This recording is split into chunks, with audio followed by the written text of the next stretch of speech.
here from BEEZ Entertainment as well. And as you know there, Andrew is a voice actor and director and... Yeah, oh, sorry. John's a director and voice actor, and you've seen a lot of him here already there. But he'll be just talking about himself in just a minute. And here's this Andrew there from BEEZ, and he's the distribution manager for BEEZ Entertainment. And I guess I'll just hand it over to you guys. Big hand for Nate here, who's putting this whole thing together.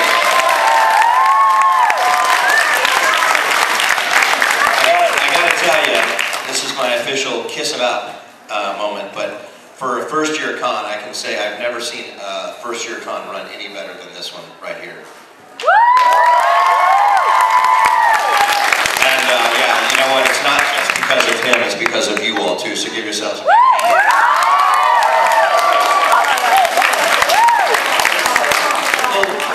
Let's start off talking a bit about backgrounds, I guess. I mean, on my side, like, we're kind of different sides of the same fence, I guess.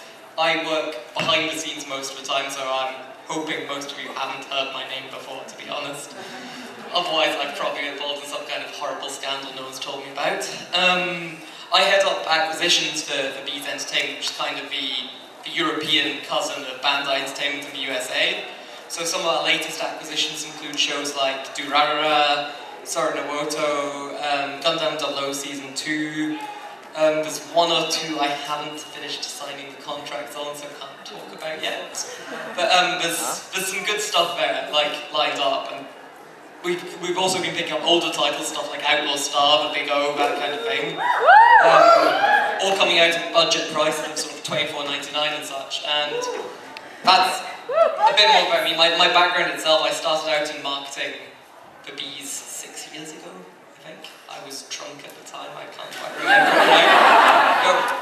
Don't tell anyone, but that is how it all started, as a translator from French to English. And kind of went from there. John, however, comes from completely if you haven't heard of him, I would be hurt and upset. Oh, well, you're very kind, thank you. Yeah, my name is John Swasey, and I'm a voice actor from Texas. And I've done a couple of shows in my 15 years as a voice actor. Soul Leader, maybe you've heard of. Let's see, what's another one? That's really the only one that's really important. I don't think they've heard of Evangelion. No, Gendo. One Piece, Crocodiles or Crocodile One Piece.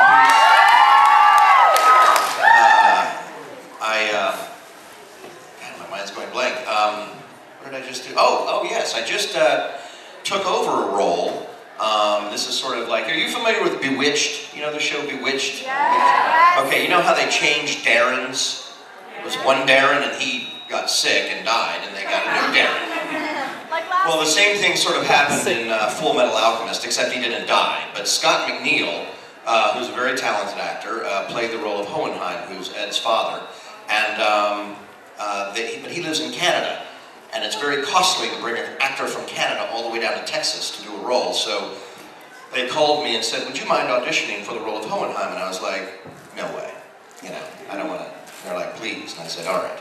And I had to go through a huge process, you know, to make sure, but I ended up getting the role of Hohenheim. So I've replaced Scott McNeil. So if you're a big Scott McNeil fan, I apologize, but I hope to make you a big John Swasey fan.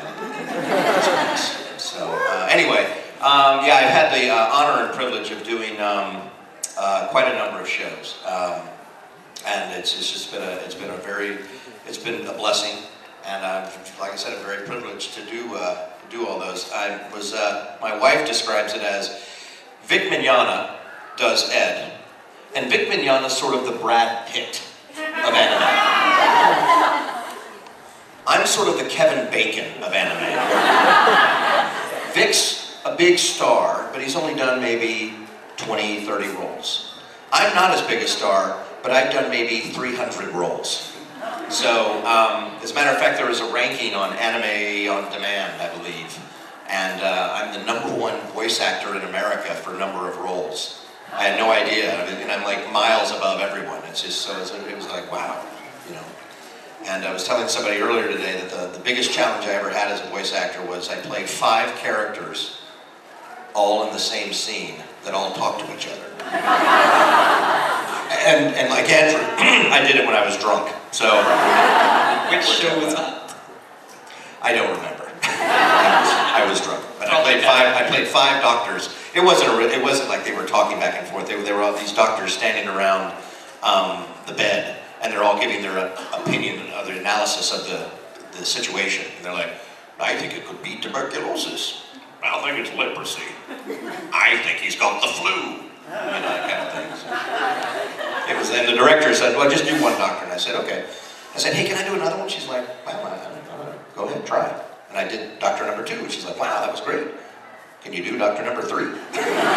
Sure. Anyway, so I'm here. This is my first time ever to Europe. Certainly my first time to Ireland, and I got to tell you, cheers to you all. I'm not sure I'm leaving. I think I may just stay in the hotel. Although, I don't know if you heard, if anyone stayed at the Berkeley, we had a fire this morning at 7:30. And the fire, they came down the hallway and they're like, fire! What? A little surreal. But anyway, so it was an exciting morning. But all is well. And it was just a little electrical fire, but everyone turned out okay. No one was hurt, thank goodness.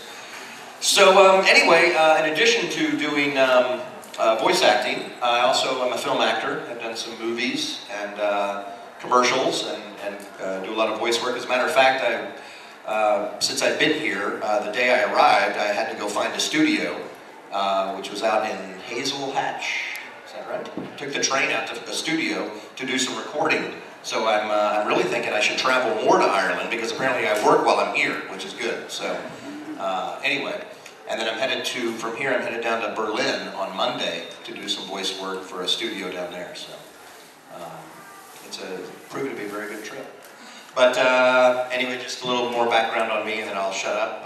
We'll do Q&A here. But I have a beautiful wife who was at the awesomeness of the con, was able to fly over. So we're celebrating our 14th anniversary here in Ireland.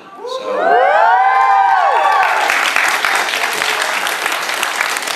yeah, 14 years, I'm still not getting any. Anyway. But anyway, no, we're having a wonderful time. We love your city and love your country and love you and just, you know, thank you so much for your hospitality and everything. And I have 3 children back at home that we just used a little duct tape to keep under wraps, so hopefully they'll be alive when we get back. And so that's pretty much it.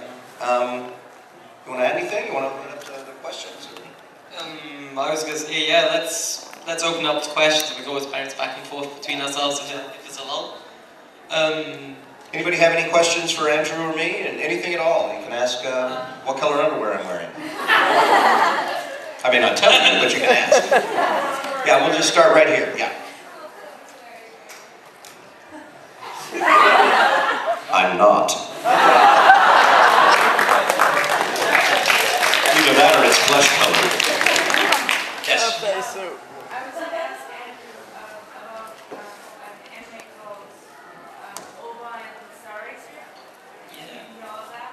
Yeah, I know of it. It was on Jetix. I get the vaguely Jetix actually owned DVD rights to it.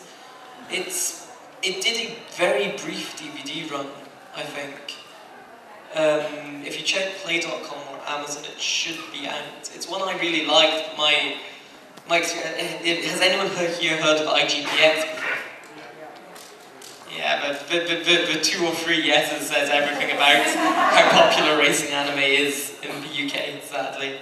Even Speed Racer didn't do that well, actually, I think. Which is, well, at least the movie didn't throw so very well out, you know. Oh, well, how can you do the movie when the anime is just, you know, that's what I grew up on, you know, that was like... Anyone? Up in the back? No, yeah. Any tips for someone trying to get into voice acting? Don't. There's just not enough work to go around. No, that's a great question. And you know, the first thing is, in all honesty, you have to be in a town or in a city, or at least close to one, that does the work. So in Houston, I was very fortunate when I started doing anime back in '97. That a small company called 80 Vision had started in Houston. And somebody asked me, hey, you ought to audition for this. And I was like, what is it? It's like anime. And I was like, what anime? You know, what's anime?